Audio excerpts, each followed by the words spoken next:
마태복음 9장 9절에 17절. 오늘 의사는 병든 자에게 필요하니라.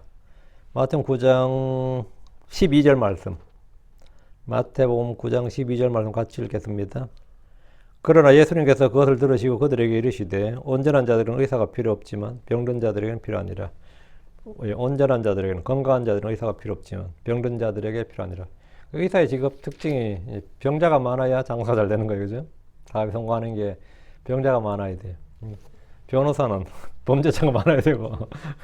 참 이게 아이러니컬하죠. 예. 예. 고급 직종을수록 그렇습니다. 예. 소위 말하는 고급 직종을. 약사도 병자가 많아야 돼. 아픈 사람이 많아야 약해가 팔려요. 예. 의사는 병든 자에게. 예, 잠깐 기도합시다. 위대하여 거룩한 감사합니다. 이 시간 주님께서 은혜를 충만케 하여 주시고 복을 주셔서 기록된 말씀이 성령을 통해서 저에게 잘 전달되게 해주시고 저희가 주님 주시는 말씀 그대로 참으로 주의 영감과 주의 능력과 주의 그 은혜와 주의 모든 복됨이 저희 속에 잘 전달되게 해주시옵소서. 사랑 아버지 하나님께서 참으로 이 시간 말씀을 전하는 자 듣는 자가 모두 주 앞에 있습니다. 아버지 하나님 주께서 주신 말씀 그 자체가 저에게 참으로 그대로 저희 속에 저희 마음의 보고 안에 정착될 수 있도록 해주시옵소서. 말씀의 씨앗이 뿌려져서 열매를 맺게 해주시길 간구합니다. 사랑 아버지 하나님, 저희가 새 힘을 얻게 해주십시오. 저희 마음의 위로를 받게 해주십시오. 그럼 모든 사람들이 영이 새롭게 되고 생각이 새롭게 되게 하여 주시옵소서. 저희가 주님께 주의 영을 받아서 이제 아버지 하나님, 저희가 그리스도의 생각, 그리스도의 마음을 품게 해주십시오. 은혜가 넘치게 해주십시오. 그리고 주님 돕게 오셔서 저희를 데려가 주십시오. 감사드립니다. 주의 이름 기도합니다. 아멘. 네. 오늘 우리가 공부할 말씀은 예수님을 필요로 하는 사람이 누구인지에 관한 겁니다. 예수님이 필요로 하는 사람이 누구냐? 모두죠. 모든 사람이 다 필요하지. 근데 스스로 자신이 의인으로 행하는 사람, 자신이 예수가 필요 없다고 하는 사람에게는 예수님도 어떻게 할 수 없는 거죠. 주께서 이 땅에 오신 목적을 스스로 밝히신 적이 있습니다. 이 땅에 오신 목적을 스스로 밝히신 적이 있는데, 이게 제 홈페이지에 있어요. 성육신의 목적, 그러니까 20몇 가지 제가 이렇게 쭉 적어 놓은 게 있는데, 내가 뭐뭐 하러 왔노라 하는 표현이에요. 성경에. 내가 뭐뭐 하러 왔노라. 그건 주님께서 이 땅에 오신 목적이잖아요. 주님께서 스스로 밝혀놓으신 거예요. 주께서 율법을 폐하러 오신 것이 아니라 성취하러 오셨습니다. 내가 율법을 성취하러 왔노라 그랬죠. 주께서 사람들이 생명을 멸하러 오지 않으시고 구원하러 왔습니다. 내가 생명을 구원하러 왔노라. 주께서 잃어버린 것을 찾아 구원하러 오셨습니다. 주께서는 세상을 심판하러 오지 아니하고 세상을 구원하러 오셨습니다. 주 예수님께서는 아버지의 뜻을 행하려고 오셨습니다. 주께서는 마귀와 마귀일들을 멸하려고 세상에 오셨습니다. 예수님이 이 땅에 왜 오셨는가? 주께서 오신 것은 죄인들을 구원하시기 위해서입니다. 디모데전서 1장 15절 이것은 신실한 말이요 또 온전히 받아들이기 합당하도다. 이는 그래서 예수님께서 죄인들을 구원하시려고 세상에 오셨다는 말이로다. 죄인들 중에 내가 우두머리니라. 예수님 우리의 죄들을 제거하시려고 오셨습니다. 예수님은 많은 사람들의 죄를 담당하시려고 단 한 번 들여지셨습니다. 우리 주께서는 우리의 범법들을 구속하시려고 죽으셨습니다. 그렇다면 주님은 우리를 위해 고난을 받으시고 죽으시려고 이 땅에 오신 겁니다. 죽기 위해 이 땅에 오신 분, 죽기 위해서 태어나신 분입니다. 예수님이 왜 오셨는가? 그렇지않으면 주님이 이 땅에 오신 이유와 목적을 분명히 알아야 됩니다. 하나님이 그분께서 이 땅에 사람 오신 것은 우리를 죄에서, 세상에서, 사망에서, 마귀들로부터 그리고 율법의 속박에서 구속하기 위함입니다. 자, 본문을 보겠습니다. 9절입니다. 그리고 예수님께서 거기로부터 앞으로 지나가시다가 그분께서 마태라는 이름의 한 사람이 세금 받는 곳에 앉아있는 것을 보셨더라. 그리고 그분께서 그에게 말씀하시니라. 나를 따르라. 이에 그가 일어나 그분을 따랐더라. 예수님께서 거기로부터 앞으로 오라고 했는데 거기가 어딥니까? 죄상과 병을 고치는 어떤 사람의 집입니다.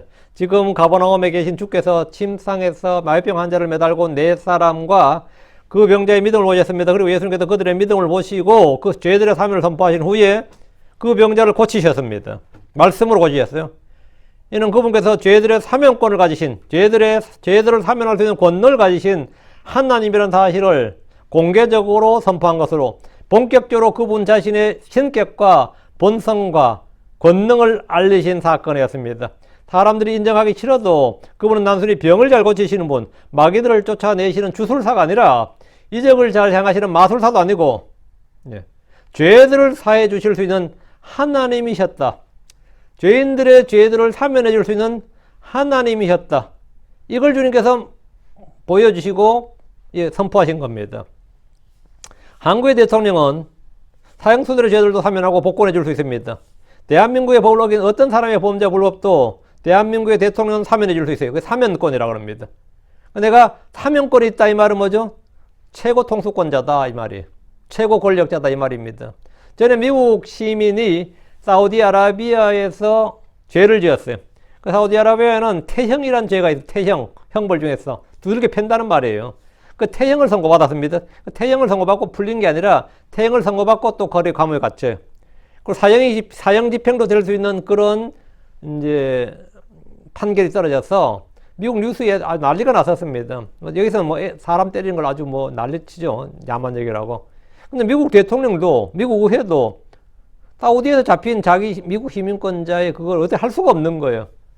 그럼 막 여론이 막 들끓고 시끄러우니까 이 미국 대통령이 사우디아라비아에서 이제 저지른 그 사람의 죄를 사면할 수는 없으니까 또 구원할 수가 없단 말이죠. 그래서 사우디 국왕에게 편지를 썼습니다. 그 뭐냐, 간곡하게 사면을 좀 해달라고. 우리 시민이 거기서 죄를 지어서 지금 태형에 뭐 잘못한 사형까지 가게 됐는데 좀 사면을 해 주십시오. 이렇게 간곡히 부탁을 했어요. 미국 대통령이 사우디 국왕에게 청원을 한 거예요. 기도를 한 거라고. 간청을 했어. 그러니까 이제 미국과 사우디는 이제 관계성이 어쨌든 뭐 미국과 한국처럼 이렇게 그런 관계성이 있죠. 외교적으로. 그래서 국왕이 사면을 내줬습니다. 그래서 그 사람 풀어줬어요. 사면을 줬다고. 그 사람의 죄와 벌을 모두 사면해 줄 수 있는 사람이 사우디에서는 사우디 국왕뿐인 겁니다. 자, 그럼 인류에 지금 이 시대에 어느 시대 마찬가지예요. 우리의 죄와 불법을, 우리의 모든 불의와 모든 죄와 모든 허물을 사면해 주시고 깨끗하게 해주시고 씻어주시고 제거해 주시고 우리를 그 죄들에서부터 그 죄로부터 구원해 주실 수 있는 최고 권력자, 최고권자가 누구냐고요. 주 하나님이십니다. 그분은 나의 모든 죄와 나의 모든 물법과 모든 허물과 모든 범법을 다 용서하시고 깨끗하게 하시는 분입니다. 그분의 피는 모든 죄에서 우리를 씻으시고 모든 불의에서 우리를 깨끗하게 하셨습니다. 요한일서 1장 7절에 또 그분의 아들 예수의 피가 모든 죄로부터 우리를 깨끗하게 하시느니라. 요한일서 1장 9절 그분께서는 신실하시고 의로우사 우리와 우리의 죄들을 용서하시며 우리와 우리의 죄들을 용서하시며 그분께서는 그분이 누군데요? 예수님이다. 그분께서는 신실하시고 의로우사 우리와 우리의 죄들을 용서하시며 또 모든 불의에서 우리를 깨끗하게 하시느니라. 모든 불의에서 우리를 깨끗하게 하신다요. 주님께서는 우리의 생각과 상상, 양심과 마음 이 영을 깨끗하게 하실 수 있는 분입니다. 깨끗하게 하실 수 있는 분이에요. 주님 지나가시다가 가버나움의 세관에서 일하는 마태라는 이름의 한 사람을 보셨습니다. 마태는 세금 받는 곳에 앉아 있었습니다. 지금 일하고 있어요. 공무 중이에요.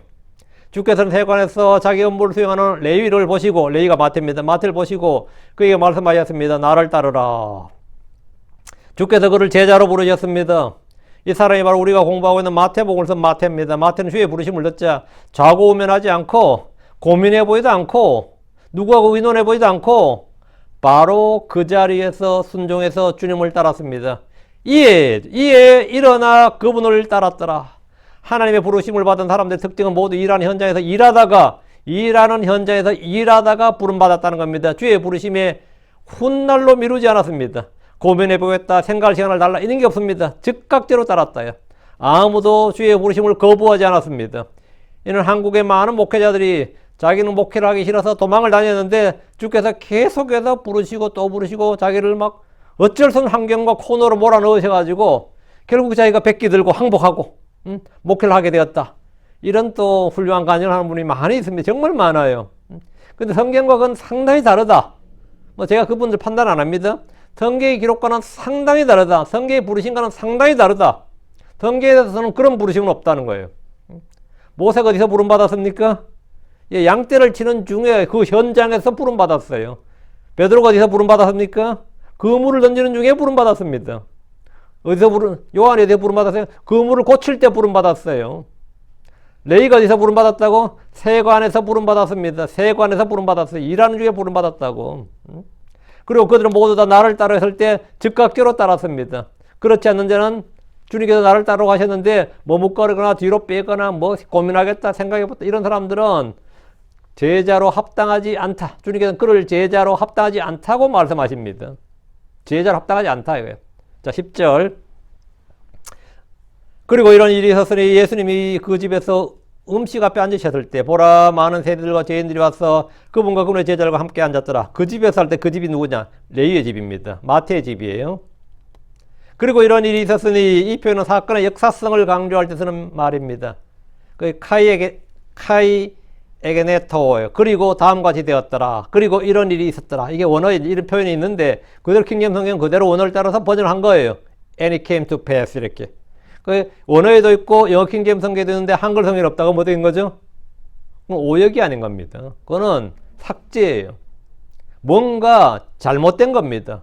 잘못된 게 확실합니다. 원어에도 있고 영어에도 있는데 한글이 없다. 그럼 뭔가 잘못된 거죠. 그런데 놀라운 것은 이런 것들을 모두 삭제해버린 역본들의 번역자들은 도리어 잘했다고 큰 소리를 칩니다. 난 참 그 특이한 일이에요. 잘했다고 큰 소리를 쳐요. 그 원어에도 있고 영어에도 있는데 지금 한글은 없습니다. 그러면 그거 없으면 어떠냐고 막 이런 식으로 큰 소리를 친다고. 이 적반하장이 따로 없어요. 그런 한 가지 하나가 뭐냐면 그 사람이 어떠함을 보여주는 겁니다. 하나님께서는 아주 어렵게 그 사람의 비밀을 파헤치는 게 아닙니다. 아주 간단하게 보여주는 거예요. 그 성경이 어떤 성경이고 그게 어떤 정언지를 보여주는 거라고. 주께서는 한 단어도 더하거나 감하지 말라고 명령하셨음에도 불구하고 현실에서는 이런 일이 발생했습니다. 이미 발생했어요. 한킹도 그렇고 흠정도 그렇고 발생했습니다. 예수님께서 집에서 음식 앞에 앉으셨다는 것은 식사를 하실 때란 말입니다. 마태복음에서는 이 집이 누구의 집인지 기록하지 않고 그냥 그 집에서 이랬는데 마태가 직접 기록하지 그 집에서 이랬는데 누가복음 5장 28절 29절에 이 부분을 자세히 기록하고 있습니다. 누가복음 5장 28절 29절 이에 그가 모든 것을 버려두고 일어나 그분을 따랐더라. 그리고 레위가 그분을 위하여 그가 소유한 집에서 큰 자취를 베푸니요. 레위가 그분을 위하여 그가 소유한 집에서 큰 자취를 베푸니 큰 무리의 세리들과 또 그들과 함께 앉은 다른 사람들이 거기 있었더라. 레위는 주를 따를 때 모든 걸 버려두고 그분을 따랐습니다. 이는 베드로나 요한도 마찬가지였습니다. 그는 주를 위해 큰 잔치를 베풀었습니다. 이 잔치에는 많은 세리들과 죄인들이 참석했습니다. 나 오늘부터 이제 세관 그만둔다. 세무공무원 사퇴한다 이거예요. 이게 송별회겸 뭐 그런 거죠.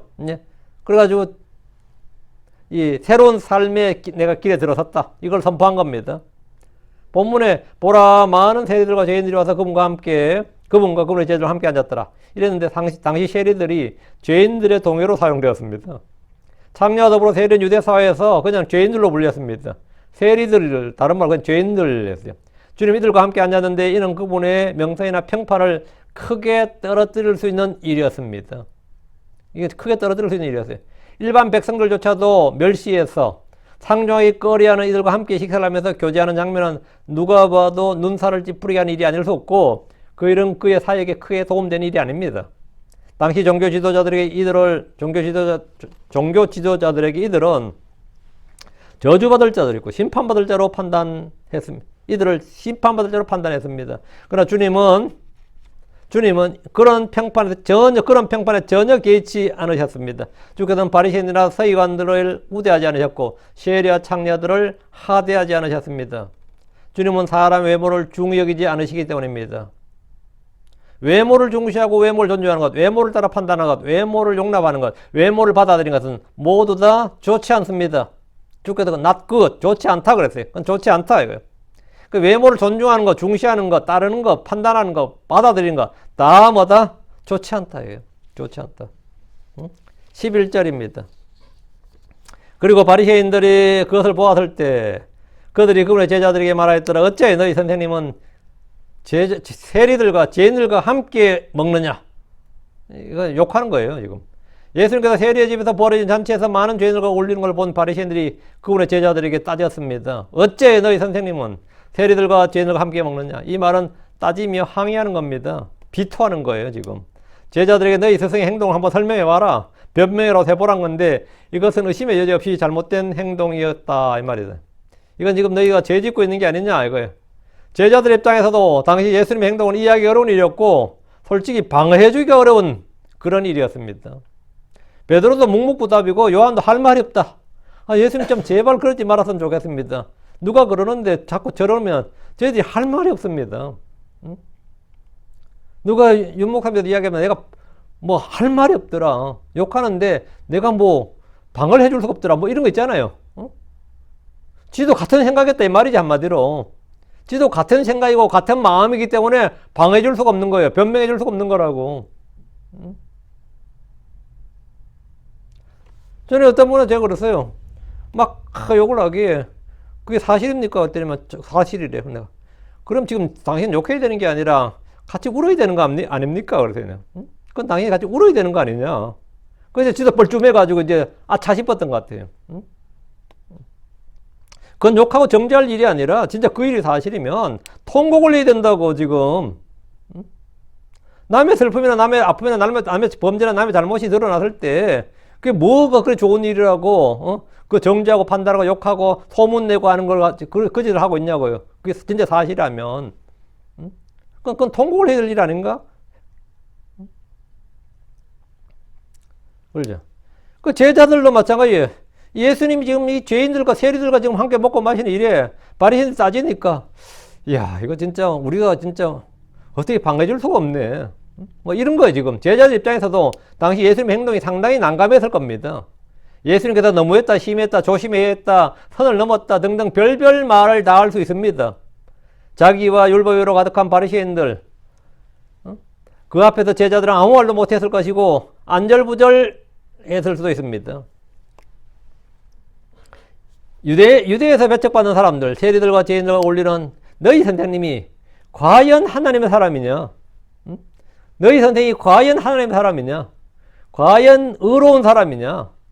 불법자들의 그 패거리들하고 같이 노는 것이 과연 제대로 정신이 박힌 놈이냐?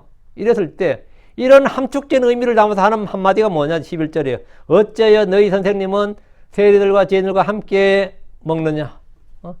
너희 선생 돌았냐? 이거예요. 미쳤지? 제정신 아닌 거지? 이런 거, 이 말 속에 그 다 들어있는 겁니다. 다 들어있어요. 그럼 12절.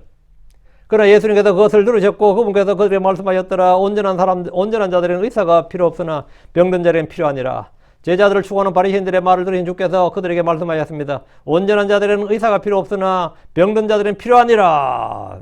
온전한 자들은 의사가 필요 없으나 온전한 자들이란 건강한 자들 말합니다. 다친 것도 없고 아픈 것도 없고 몸의 지체들 위해서 움직이지 못하거나 제대로 기능하지 못하는 것도 없는 것을 온전하다 그럽니다. 이런 사람은 병원 갈 일도 없고 약을 먹을 일도 없습니다.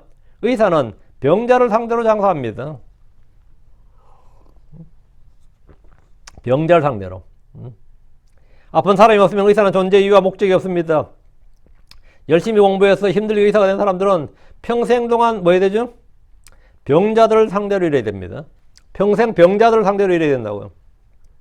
힘들게 공부해서 판사나 검사나 변호사가 되면 평생 범죄자들을 상대로 일해야 됩니다. 어떤 분이 검사하다가 변호사를 했는데 도저히 못 해먹겠더라는 거예요. 내가 왜 이 범죄자들 상대로 감옥을 집어넣어야 될 이놈들을 내가 변호를 해줘야 되느냐. 그래서 변호사 1년인가 하다 때려치우고 다시 검사로 갔다더라고요. 그래서 자기는 변호사 체질이 아닌 거예요. 왜? 이 범죄자들 상대로 변호를 해주고 싶은 마음 자체가 없는 거예요. 검사들로 맨날 범죄자를 상대하잖아요. 범죄자를 상대로 한다고. 판사도 평생 뭐 하죠? 범죄자를 상대로 하는 사람들이에요. 직업이 그거야. 직업이. 경찰이 되면 범죄자를 상대해야 됩니다. 군인이 되면 적들과 상대해야 됩니다. 그럼 구원자신 예수님은 누구를 상대해야 됩니까? 그분은 병자들과 마귀 들린 자들 물론이고 죄인들을 상대로 불의와 불법을 저지르는 그런 범죄자들, 죄인들을 상대로 일하셔야 됩니다. 모두가 의인이라면, 모두가 거룩한 자라면, 모두가 선한 자라면 구원자는 필요치 않습니다. 지금 12절에 온전한 자들은 의사가 필요 없으나 병든 자들에겐 필요하니라. 그러니까 우리 중에 누가 범죄를 많이 저질렀다면 우리가 그 사람 정죄할 게 아니다 말이죠. 비난할 것도 아니고 저 사람 크리스천도 아니야 하면서 물론 욕하긴 쉽지만 바로 그 사람에게 누가 필요하다고? 예수가 필요하다 이거예요. 그 사람에게 예수가 필요하다고. 온전한 자들은 의사가 필요 없으나 병든 자들은 필요하니라. 이 말은 당시 유대사에서 사용되던 속담 중에 하나입니다. 마가복음 2장 17절은 좀 더 자세히 나옵니다. 마가복음 2장 17절. 온전한 자들은 의사가 필요 없으나 병든 자들은 필요하나니 나는 의로운 자를 부르러 온 것이 아니라 죄인들을 불러 회개케 하려고 왔노라. 나는 의로운 자들을 부르러 온 것이 아니라 죄인들을 불러 회개케 하려고 왔노라. 주님이 오신 목적입니다. 이 땅에. 주님이 이 땅에 오신 목적이에요. 주께서 이 땅에 오신 이유가, 목적이 죄인들을 불러 회개케 하기 위해서입니다. 그래서 예수님은 세리들과 죄인들과 함께 먹고 마시고 그들의 친구가 되셨습니다. 바리새인들은 율법의 의로는 흠이 없는 자들이었습니다. 그들의 겉은 깨끗했습니다. 그들은 자기와 육신의 의와 율법의 의를 가진 사람들이었습니다.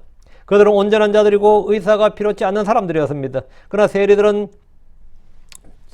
죄인들은 그렇지 않았습니다.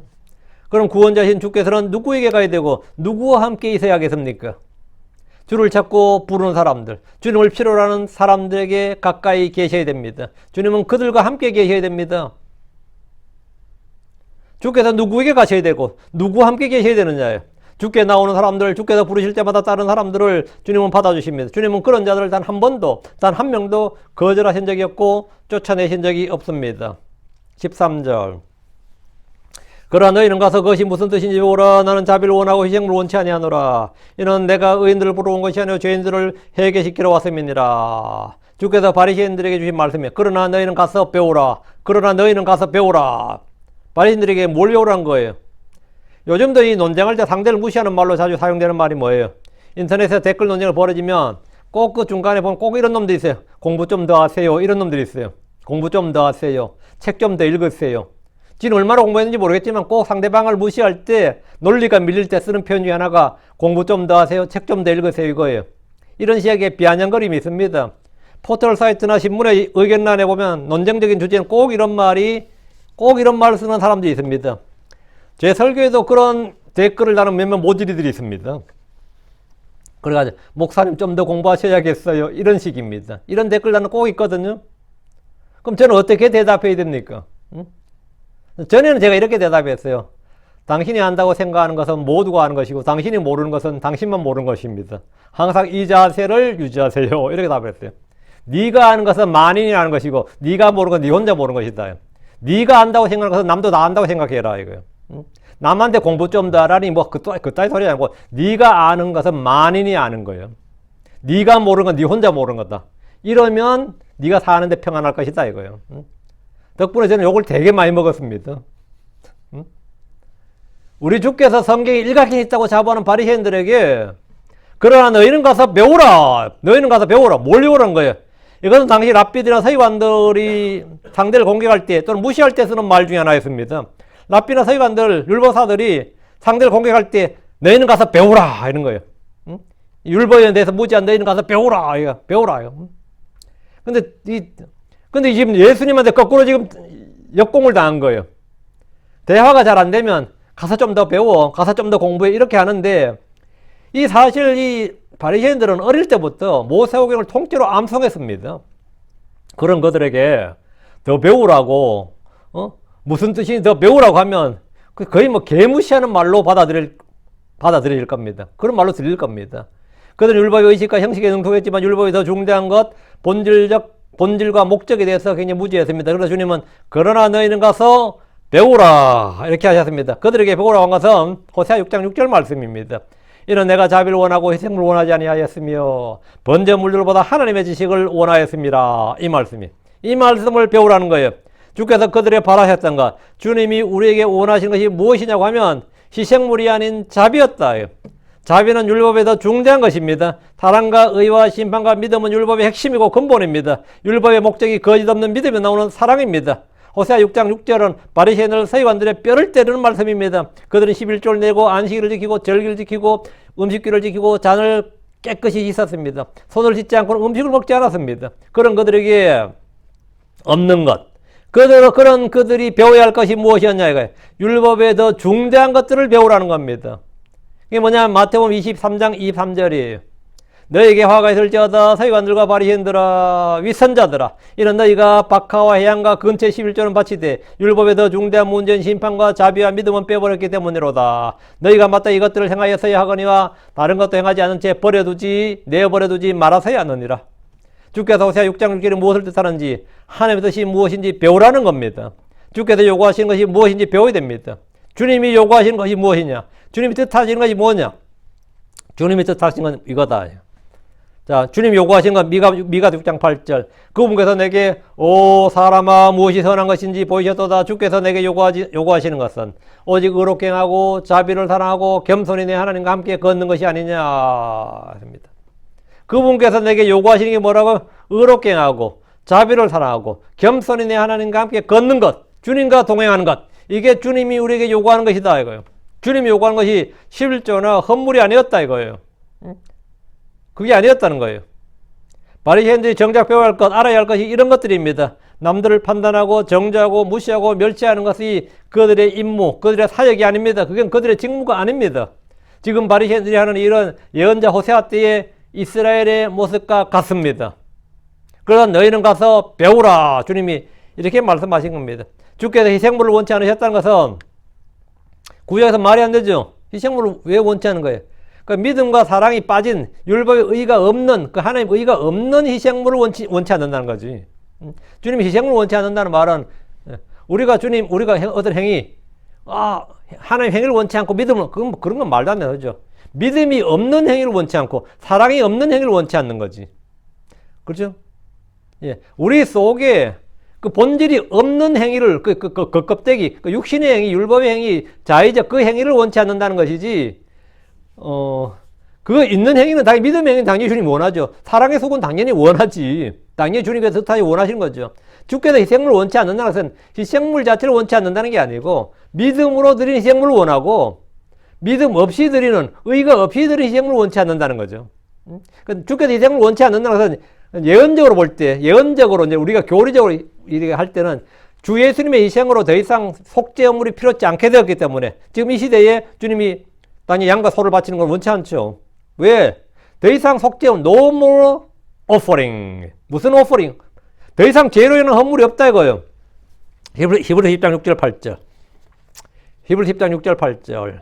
죄로 인한 번제물들과 희생물들을 주께서 기뻐하지 아니하시나이다. 죄로 인한 번제물도 희생물 주께서 왜 기뻐하지 않으시는 거예요? 주님이 파이널 오퍼링이었대요. 주님이 마지막 속죄헌물이고 마지막 번제헌물이고 마지막 화평헌물. 주님이 마지막 헌물이었어요. 더 이상의 헌물은 no more offering. 더 이상의 헌물은 없다고요. 자, 10장 8절. 위에서 그분께서 말씀하셨더라. 희생물과 헌물과 번제물과 죄로 인한 헌물은 주께서 원치도 아니하시고 그것들을 기뻐하지도 아니하시나이다. 그것들은 율법에 의해 드려지는 것이라. 주님께서 원하지도 않으시고 기뻐하지 않는다고. 율법에 따라 드려지는 것이다 이거예요. 호세아서 말씀대로 지금 이 시대에 우리는 주께서 번제물, 제헌물 같은 희생물을 원치 않으시고 기뻐하지 않으시고 우리는 드릴 필요도 없고 드려서도 안 되는 겁니다. 우리는 영적 희생물 드리는 영적 제사장이 되었습니다. 지금 우리에게 필요한 것, 우리에게 두신 뜻은 사랑과 의와 믿음과 긍휼 같은 겁니다. 호세아 6장 6절을 역사적으로 적용하면 율법의 외형보다는 내면, 종교적 의식보다는 본질을 더 우선하라는 겁니다. 주님이 지금 복음서에 말씀하신 바로 이거예요. 이거. 다시 13절. 이는 내가 의인들을 부러운 것이 아니요 죄인들을 회개시키러 왔음이니라. 사실 이 땅에 의인은 하나도 없습니다. 하나님 한 분에 선한 사람도 없습니다. 로마 3장 10절 12절. 이것은 기록된 대로 의로운 자는 없나니 없으며 단 한 사람도 없도다. 3장 12절. 그들이 다 길에서 벗어났으며 그들이 함께 무익하게 되고 선을 행하는 자가 없나니 없으며 단 한 사람도 없도다. 주께서 여기서 말씀하신 의인은 자칭 의인, 스스로 의롭다 인정하는 자들, 자기의 율법의 의를 자랑한 자들입니다. 바리새인들과 율법사들, 서기관들이 바로 그런 자들이었습니다. 건강한 자인 의사가 필요 없듯이 의인들에는 구원자가 필요치 않습니다. 우리 주께서는 그런 사람들을 부러우신 것이 아닙니다. 이들은 주님의 사역을 방해하고 믿고자 하는 자들로 믿지 못하도록 한 자들이었습니다. 주께서는 의인들이 아니라 죄인들을 불러 회개시키러 왔습니다. 주님께서 죄인들을 구원하시러 왔다. 회개시키러 왔다. 회개시키러 왔다. 그 회개는 구원의 필수 요건이죠. 14절. 그때 요한의 제자들이 그분께 나와 말하기를 우리와 바리새인들은 자주 금식하는데 어째 당신의 제자들은 금식하지 아니하나이까. 그때 요한의 제자들이 주께 나왔습니다. 이 침례자 요한입니다. 여기서 요한은 침례자 요한인데 요한은 예수님이 그러시오 하나님의 아들이심을 증언했습니다. 그분이 바로 오셔야 할 메시아, 오셔야 할 그리스도임을 온 이스라엘에 선포했습니다. 요한의 제자들은 지금 그들의 스승인 요한이 증언한 주 예수님을 따라야 정상입니다. 요한이 이분이 누구라고 증언했어요. 그럼 그 지들이 진짜 요한의 제자라면 요한의 증언에 따라서 예수님을 따라야죠. 그런데 그들은 여전히 요한의 제자들로 요한을 따르고 있습니다. 사도 요한과 안드레는 요한의 제자였지만 요한의 증언을 듣고 예수님께 나와서 지금은 예수님의 제자가 되었습니다. 이게 정상이에요. 그러니까 요한과 안드레가 본래 요한의 제자, 침례 요한의 제자였거든요. 그래서 지금 요한의 증언을 듣고 예수님의 제자가 된 겁니다. 이게 정상이라고. 요한의 제자들은 주님께 금식에 대해서 질문했습니다. 금식의 목적과 금식의 방법이나 금식의 횟수나 금식을 얼마나 오래 행해야 되는지 그런 걸 물은 게 아닙니다. 그들은 말하기를 우리와 바리새인들은 자주 금식하는데 어째 당신의 제자들은 금식하지 아니하나이까? 자주 금식한다. 일주일에 2번은 금식하는 거예요, 애들이. 근데 왜 당신의 제자들은 금식하지 않는자? 이유를 물었는데 바리새인들은 일주일에 2번씩 규칙적으로 금식했어요. 요한의 제자들도 금식했습니다. 그런데 예수님의 제자들은 금식하지 않았기 때문에 그 이유를 물었습니다. 이것은 단순한 물음이 아니라 금식하지 않는 것에 대해서 문제 제기를 하고 금식을 촉구하는 겁니다. 금식하지 않는 그들을 비난하는 거예요. 게다가 당시 요한은 헤롯에 의해서 감옥에 갇힌 상태였기 때문에 예수님의 제자들도 금식에 동참해 주기를 바라는 상태였습니다. 그들은 예수님께서도 요한의 투옥에 대해 슬퍼하고 함께 기도하고 금식하고 같이 해줬으면 했는데 왜 아무런 반응이 없는지 이상하게 여겼기에 이런 질문을 한 겁니다. 뭐 맨날 먹고 마시는 것 같아. 맨날 먹고 마시는 것 같아. 이게 어찌 된 일이냐 이거예요. 15절. 예, 예수님께서 그들이 말씀하였더라. 신랑이 혼인방 아이들과 함께 있을 동안에 그들이 애고할 수 있겠느냐?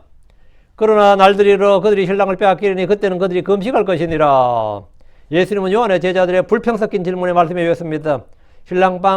신랑이 혼인방 아이들과 함께 있을 때 이 말은 유대사의 결혼 문화와 좀 관계 있습니다. 혼인 예식을 돕기 위해서 온 신랑의 친구들이 혼인방 아이들입니다. 요즘은 신랑들러리라는 거죠.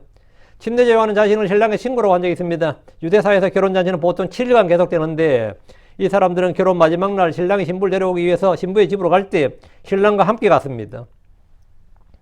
지금 예수님의 제자들은 신랑이신 예수 그리스도와 함께 있습니다. 혼인방에서 신랑과 함께 있는 사람들이 금식한다는 것은 상상할 수 없는 일이고 유대에 말한 소위 금식절기가 있죠. 스가랴에서 보면 금식절기가 나오죠.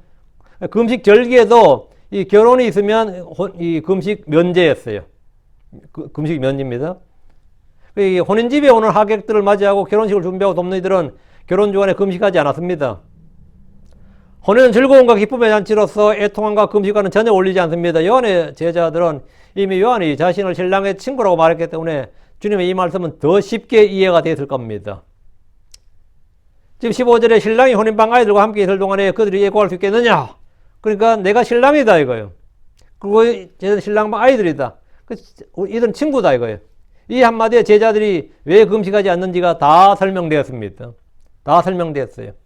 이스라엘 사람들은 이 구약 성경에서 하나님 이스라엘의 신랑으로 언급되고 이스라엘은 하나님의 신부로 언급되었어요. 와이프로 언급되었단 말이에요. 이스라엘의 타락과 우상 숭배를 영적 간음이라고 자꾸만 간음이라고 선포한 것은 이런 성경적 배경을 가지고 있습니다. 또한 예수 그리스도 그분 자신이 이 그리스도인을 선포하셨는데 우리 역시 그리스도의 신부로서 단순함과 정결함과 거룩함을 추구하고 유지해야 됩니다. 우리를 깨끗하게 씻어주는 것은 예수의 피입니다. 성령의 새롭게 하심 그리고 말씀의 물입니다. 다시 15절. 그러나 날들이 이르러 그들이 신랑을 빼앗기려니 그때는 그들이 금식할 것이니라. 지금은 금식을 안 하지만 금식할 때가 온다고. 날들이 이르러 신랑을 빼앗기는 것은 그리고 십자가의 죽음을 말합니다. 제자들은 6월절 전날 예수님을 빼앗깁니다. 그날에 그들은 두려움과 슬픔에 빠집니다. 그때는 그들이 금식합니다. 지금 주의 오심은 복된 소식이고 기쁨의 날들이고 화평의 날들입니다. 주 예수님께서 왕국복을 선포하시고 병자들을 치유하시고 마귀들을 쫓아내시고 하나님의 은혜의 해를 선포하고 계십니다. 그런데 그분의 제자들이 금식을 한다는 것은 있을 수 없는 일이고 지금은 주께서 오심으로 자유 해방이 선포되었습니다. 금식은 혼을 징계하고 애곡하게 한 것이지만 지금 주를 따르는 이들은 주의 평안과 주의 기쁨을 마음에 가지고 있습니다. 주님이 주시는 가장 좋은 영적 선물들을 가지고 있어요. 그렇죠? 주의 영광을 목격하고 지금 놀라워하고 있습니다. 이들은 지금 금식할 이유도 없고 해서도 안 됩니다. 구약의 예언자들이 다가올 심판과 재앙을 선포할 때 그것을 들은 백성들이 금식하고 애곡합니다. 그러나 주님은 지금 주의 해를 선포했다. 그 해가 뭐냐? 주의 날을 선포한 게 아니고 주의 은혜의 해, 그 희년을 선포했단 말이죠. 그러니까 주님, 이 예언자로서 주님은 이스라엘 위에 다가올 재앙과 심판과 저주와 멸망을 선포한 게 아니란 말이죠. 오히려 은혜의 해를 선포했다. 은혜의 해를. 자유를 선포했고 해방을 선포했고 그렇기 때문에 당연히 지금은 기뻐해야 된다고. 지금은 복음이 선포되고 있고 주의 권능 있는 일들이 가버나움을 비롯해서 곳곳에서 일어나고 있습니다. 예수님이 가는 모든 곳에서 주님의 권능 있는 일들이 일어나고 있습니다. 큰 기쁨의 좋은 소식이 퍼지고 있습니다. 그렇죠? 큰 기쁨의 좋은 소식이 지금 퍼지고 있어요. 그러나 어느 날 예수님은 기록된 대로 우리의 죄를 담당하시고 율법의 저주를 받아서 십자가에 못 박히게 됩니다. 그분은 채찍에 맞고 피를 흘리십니다. 그분은 십자가에서 고통 가운데 죽습니다. 그날이 바로 신랑이 빼앗기는 날들입니다. 신랑이 빼앗기는 날이. 주 예수님은 자신이 언제 어디서 어떤 죽을 맞으실지 잘 알고 계셨고 그것을 미리 알려주셨습니다. 그래서 그러나 날들이 이르러 그들이 신랑을 빼앗기리니 그때는 그들이 금식할 것이니라 하신 겁니다. 제자들은 주께서 바로 왕국을 세우실 줄 알았지만 신랑을 빼앗길 날이 올 줄은 상상도 하지 않았습니다. 그걸 원치도 않았고요. 주께서 미리 말씀해 주셔도 듣지 않았고 믿지도 않았습니다. 이 세상 사람들은 주의 날에 다 애곡하고 금식하게 됩니다. 이건 7년 때 환난을 말합니다. 심판의 날에 다 통곡하고 눈물을 흘리게 됩니다. 그러나 지금은 그럴 날이 아니다 이 말입니다. 16절 아무도 새 옷감 조각을 낡은 옷에 덧대지 아니하나니 이는 그것을 메우려고 덧댄 것이 그 옷을 당기고 그 찢어짐이 더 심하게 되기 때문이니라. 요즘 사람들이 이 말씀이 조금 이해가 안 될지 모르겠습니다. 요즘 옷감이 워낙 좋아가지고 뭐 이렇게 덧댄다고 해서 찢어지고 이런 게 없단 말이죠. 요즘은 그죠? 요즘 수성 기술도 좋고 실도 즐기고 옷감도 즐기고 그렇죠. 제자들이 왜 금식하지 않느냐는 질문에 대해서 주님의 두 번째 답변인데 아무도 새 옷감 조각을 낡은 옷에 대지 아니하나니 이랬어요.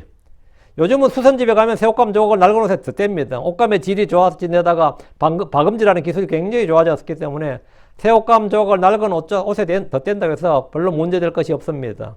고대 유대사회에서 새 옷감 조각이란 말은 뭐냐면 한 번도 세탁을 한 적이 없는 옷감을 말합니다. 그게 새 옷감 조각이에요. 한 번도 세탁을 한 적이 없는 옷감. 예. 그래서 이 옷감은 말이죠. 이런 옷은 물에다 세탁을 하게 되면 어떻게 되죠? 말리면 옷이 줄어들게 됩니다. 당연히 옷이 줄어들죠. 그래서 이런 옷감은 낡은 옷에 덧대어 꿰매면 옷을 빨 때 오그라들어서 낡은 옷을 잡아 당기게 됩니다. 그럼 옷을 기운 것이 도리어 더 찢어지게 되고 기운 효과가 전혀 없게 된다는 겁니다. 이것은 당시 유대인들에게는 굉장히 일상의 상식이었고 생활의 지혜 정도에 해당됩니다. 너무나 평범한, 그건 다 아는 그 일상의 상식이에요. 그렇다면 주님께서 이 말씀을 하신 게 무엇 때문이냐? 유대교란 전통과 율법에 따른 생활 방식에 주 예수 그리스도의 교리를 덧대어서 이 복음의 생활 방식, 이 하늘의 생활 방식을 덧대어서 꿰맬 수가 없다는 겁니다. 복음은 율법이 아닙니다. 복음은 전통이 아닙니다. 그리스도의 복음은 세상의 기초 원리들이나 초등 학문들이 아닙니다. 그건 전혀 맞지가 않습니다. 종교나 철학과 과학과도 맞지 않습니다.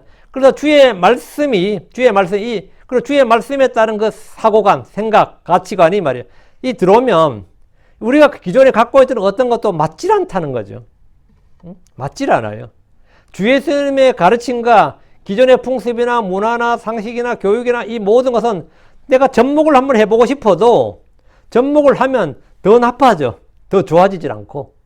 그러니까 기독교는 말이죠. 다른 종교는 토속화라는 게 됩니다. 토착화, 토속화라는 게 돼요. 불교가 한국에 들어올 때는 산신각과 잘 맞아요. 칠성각과 잘 맞아 떨어지고 한국에 있던 토속 종교와 불교는 전혀 이질감이 없습니다. 유교도 한국에 들어올 때 전혀 이질감이 없어요. 그래서 잘 정착을 하고 아무 문제, 어느 종교도 한국에 들어오면 잘 정착을 해요. 아무리 이단 종교도 한국에 들어오면 한국의 무속이란 거대한 넓은 그 무속이란 바다 위에서 다 융화가 됩니다. 근데 기독교란 이 복음은 말이죠. 이 기존의 어떤 종교하고도 어떤 뭐하고도 융합이 되질 않습니다. 돼서는 안 되고 되면 그건 변질이고. 그렇지만 어쨌든 간에 주 예수님의 가르침과 기존의 풍습 문화를 접목하겠다는 그런 시도란 뭐 종교 지도자들은 굉장히 많아요. 굉장히 많은 사람 시도하고 뭐 한복 입은 예수, 갓쓴 예수, 뭐 한복 입은 마리아 그런 그림 그리는 유명한 화가도 있고 성경도 빵을 떡이라 부르자 하고 뭐 이런 거 있잖아요. 빵을 떡이라 그러자 뭐 빵을 밥이라고 하자 이런 거. 그들은 우리의 빵이니라 그냥 그들은 우리의 밥이니라 이렇게 번역하고 그래서 이 기독교의 그 토속화 뭐 이렇게 하자는 거지. 그 인도 같은 경우는 불교가 힌두교에 융합이 되어 버렸어요. 불교의 석가모니가 힌두교의 여러 신들 중에 하나 정도에 해당된다고. 그러면 이 기독교는 복음은 유대교에 흡수가 되느냐? 그렇지 않다 이거지. 흡수를 될 수가 없습니다. 이건 그렇게 되어서 안 되고. 그렇게, 그런 시도를 하면 그런 것도 오히려 역효과만 불러올 뿐이다 이거야. 종교 간의 통합이란 것은 복음에는 전혀 해당 사항이 없습니다. 유대교와 기독교, 유대교와 무슬림, 기독교와 무슬림, 기독교와 캐톨릭은 그 무엇도 서로 결합하면 시너지 효과가 나는 게 아니라 좋은 것이 아니라 더 나빠집니다. 주께서 주신 복음의 말씀은 바리새인들의 교리나 사두개인들의 교리나 장로들의 전통과는 전혀 어울리질 않습니다. 어울리질 않아요. 오늘날 메시아는 유대교나 안식교 등에서 율법과 복음의 조화를 자주 말하지만 그것은 새 옷감을 낡은 옷에 덧댄 것과 같습니다. 보이기 위해서 하는 금식이나 자랑하는 자세이나 11조나 사람들이 보는 데서 길게 기도하는 것 등은 모두 주님의 가르침과는 정반대였습니다. 예수님의 교리는 서기관들 바리새인들의 가르침과는 양립이 불가한 것이었습니다. 17절 그리고 사람들이 새 포도즙을 낡은 부대들에 넣지도 아니하느니라. 그렇지 않으면 부대들이 터져 포도즙이 흘러나오고 부대들로 못 쓰게 되느니라. 그러나 그들이 새 포도즙을 새 부대들에 넣으니 그리하면 둘 다 보존되느니라. 요한의 제자들이 금식에 대해서 왜 당신의 제자들은 금식을 하지 않느냐, 이 항의성 질문에 주님이 주신 세 번째 답변이 이겁니다. 유대에서 물이나 포도주 등을 담은 부대는 주로 짐승의 가죽을 벗겨서 꿰맨 겁니다. 가죽 부대가 튼튼하지 못하면 새 포도주를 부으면 발효될 때 그 팽창력으로 터지고 맙니다. 그래서 새 포도즙은 낡은 부대에 넣지 않는 것이 상식 중에 상식입니다. 생활의 지혜라고. 괜히 낡은 부대에 새 포도즙을 넣었다가 터지기도 하면 포도즙도 못 쓰게 되고 가죽도 그 부대도 아주 못 쓰게 되기 때문입니다. 주 예수님의 가르침과 교리는 이전에 유대교에서 배워왔던 것들이나 전통으로 사람들의 명령들을 교리로 배워왔던 모든 것들과 완전히 다릅니다. 그런 것에 그걸 집어넣으면 거기다가 이 조화를 시키겠다 하면 다 터져버린다 이거죠. 그럼 나는 어떻게 되느냐? 내 영이 새롭게 되고 내 마음을 새롭게 함으로 변화를 받아야 됩니다. 주 예수로의 가르침을 받으려면 내가 새로운 창조물이 돼야 되고 내 속에 새 사람이 형성돼야 된다. 내가 그렇지 않으면 이 모든 것들은 내 안에 들어왔을 때, 배웠을 때 은혜가 되는 게 아니라 미쳐버립니다. 내가 성경을 배우면서 갈등이 더 심해지고 성경을 배울수록 내 삶이 더 고뇌스럽고 힘들고 괴롭고 왜 그런 것 같습니까? 안 맞다는 겁니다. 지금 안 맞다는 거예요. 내가 영이 거듭나고 내가 변화를 받아야지 이 말씀이 들릴 때마다 은혜가 되는 거예요. 여러분이 뭐 장로교에서 배웠다 뭐에서 배웠다 해서 여러분이 배울 때 그 목사님 설교가 아무렇지도 않고 잘 들어와요. 근데 갑자기 소개받아서 제 설교를 듣는데 미치겠다, 짜증난다, 열받는다, 속에서 뭐 울컥울컥 터져 나올 것 같다 그러면 여러분이 낡은 부대입니다. 여러분이 바로 낡은 옷이 여러분 마음을 새롭게 하고 변화를 받아서 이 성경만이 진실한 주의 말씀이고 이 말씀만이 영감받은 하나님의 말씀이다. 예수님이 하나님의 아들이시고 그분이 바로 참 하나님이다라는 이런 기본적인 교리가 쫙 일치가 되고 내가 그런 것으로 변화를 받은 사람들이 이 말씀들이 착착 귀에 마음에 들어오는 겁니다. 그리고 그 말씀들이 그냥 마음에 착착 박히는 거예요. 그렇지 않으면 그냥 뭐 정치 이야기나 하고 뭐 요즘 뭐 이란 이라크 이야기하고 뭐 그런 거 있죠. 뭐 중동에 뭐 곡과 마곡 이야기하고 지도 모르는 이야기를 막 목사들이 막 해대도만 보니까 좀 지도 전혀 모르는 이야기를 어제 주워 듣고 빽해가지고 짜집게 해가지고 값해가지고 막 영상 만들고 하는데 그건 조회수 빨아먹으려는 장사치들이 하는 일이에요. 그것도 킹잼 성경 쓰는 신자 그 목사들이 그따위 짓을 하더라고 보니까. 그래가지고 막 유튜브 영상 올린다고 하는데 들어보면 아무것도 맹탕이에요. 우리는 주 예수 그리스도의 말씀 그 자체를 내가 내 속에 받아들일 수 있어야 됩니다. 주 예수님 가르침 자체를 주 예수님의 가르침과 교리 그분의 말씀은 이전에 유대교에서 배웠던 것들 아니면 구교 캐톨릭에서 배웠던 것들 또는 무엇으로 전통으로 들어서 아는 것들과는 너무나 다른 새 포도즙에 해당합니다. 아이고, 어떻게 깜짝 놀라, 아이고, 목사님 왜 그러십니까? 뭐 이런 분도 있어요. 성경 가르치다 보면. 왜? 그전에 배웠던 거와 너무나 다르다 이거예요. 기존에 배웠던 거와는 너무나 다르다. 뭐 내가 새로 가르친 거 없습니다. 기록된 말씀을 보여줄 뿐이에요. 기록된 말씀을 보여줄 뿐이라고. 주로 구전율법과 사람들의 전통과 사람들의 명령들을 교류로 가르치는 유대교의 틀에 주 예수님의 복음을 담을 수는 없습니다. 율법은 첫 언약이고 새 언약입니다. 복음은 둘째 것으로 새 언약입니다. 율법은 그리스도께로 인도하는 가정교사 역할로 충분합니다. 그걸로 that's it, 끝이. 다 7절, 17절. 그러나 그들이 새 포도주볼 새 부대들을 넣다니 그리하면 둘 다 보존되느니라. 여기서 포도주볼 성령으로 적용하고 새 부대들을 새롭게 된 영, 새로운 마음, 새 사람에 적용하면 우리에게 쉽게 적용이 됩니다. 너무나 쉽게 이해할 수 있는, 쉽게 적용이 되는 말씀이에요. 새 부대를 주님의 몸된 교회, 주의 몸된 성전이라고 보는 것도 매우 좋습니다. 주님이 우리에게 주신 것은 새 명령, 새 언약, 새로운 가르침, 새로운 교리, 그렇죠? 새 영, 그리고 주님이 우리에게 주신 것, 새 마음. 그래서 그런 그것들로 우리는 새 사람, 새로운 창조물이 되었습니다. 주님은 요한의 제자들에게 옛부터 내려오던 유대교의 금식 전통을 지금 예수님의 제자들에게 강요하는 것, 그리고 하라고 하는 것은 옳지 않다는 것입니다. 유대교의 전통과 율법과 모든 것을 지금 크리스천들이 적용하는 것은 그건 신성모독적인 일입니다. 캐톨릭의 전통과 그들이 만든 교리들을 우리에게 적용한다고 해서 있을 수 없는 이야기입니다. 교단교리나 교단 헌법을 오늘날 크리스천들이 적용한다고 해서 있을 수 없는 일입니다. 우리는 성경에 기록된 대로 기록된 말씀만으로 충분합니다. 그것을 내가 받아들이고 문제는 내 자신이, 내 영과 내 마음이 새롭게 되는 것, 내가 새 사람이 되는 것, 내가 중요한 것, 내 자신이, 그래야 주님이 가르치는 모든 것이 있는 그대로 받아들여집니다.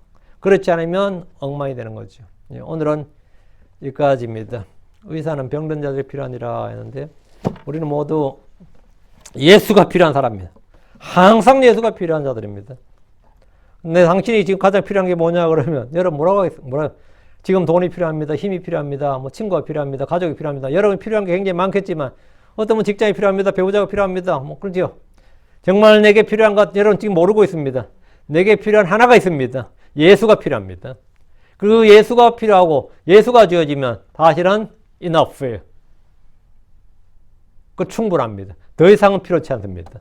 더 이상 그 무엇도 그 누구도 필요치 않습니다. 예수가 뭐다? 전부입니다. 예수가 전부예요. 예. 여러분 이 한 가지만 기억하면 돼요. 예수님은 모든 것 안에 모든 것이고 모든 걸 충만케 하시는 분이고 나를 가득 채우시는 분이고 예. 나를 가득 채우시는 분이고 예수가 전부다. 그 의사 병든 자들에게 당신이 뭐 필요하면 의사 필요하다고 그러죠. 예. 슬픈 사람이 뭐가 필요해? 위로자가 필요하죠. 힘든 자에게 뭐가 필요해? 뭐가 필요하겠지. 자, 그 전부 필요하다는 전부를 하나로 한 단어로 합치면 한 단어로 통치면 뭐다? 예수가 필요한 거네. 예수면 돼. 예수면 돼요. 그게 예수가 만병통치약이고 예수가 뭐다? 모든 병자뿐만 아니라 죽은 자도 일으키시는 분이고 예수가 전부다. 했습니다. 오늘 기도하겠습니다. 위대한 영광을 간주하는 감사합니다. 하나님께서 주신 말씀 선포했습니다. 선포된 모든 말씀에 기름 부어주시고 듣는 혼들도 말씀 은혜로 잘 듣게 해주시고 마음에 받아들여서 마음에 보고에 쌓아두게 해주시옵소서. 말씀을 빼앗기지 않게 하시고 흘려듣지 않게 해주십시오. 불신과 의심으로 가득 차지 않게 해주시고 마음에 불편을 갖지 않게 해주십시오. 아버지 하나님 저희가 헌옥감 같이 다 낡은 가죽 부대 같은 그런 자들이 되지 않고 아버지 새 영과 새 마음으로 새로운 창조물로 새 사람으로 우리 주 예수 그리스도 안에서 주님이 빚으신 그대로 주님의 형상을 따라서 변화를 받게 하여 주시옵소서. 생각이 변화를 받게 해주십시오. 그리고 아버지 하나님 주의 가르침이 제 안에서 마음껏 정말 활력 있고 권능 있고 효력 있게 일하는 그리고 주님의 그 열매들이 믿음의 열매들이 아버지 정말 차고 넘치도록 셀 수 없이 쏟아져 나오도록 해주시옵소서. 사랑하는 아버지 하나님 또 말씀을 계속해서 은혜롭게 선포할수록 또 듣는 모든 분들이 은혜롭게 말씀을 받을도록 복을 주십시오. 감사드립니다. 주의 성기도합니다. 아멘.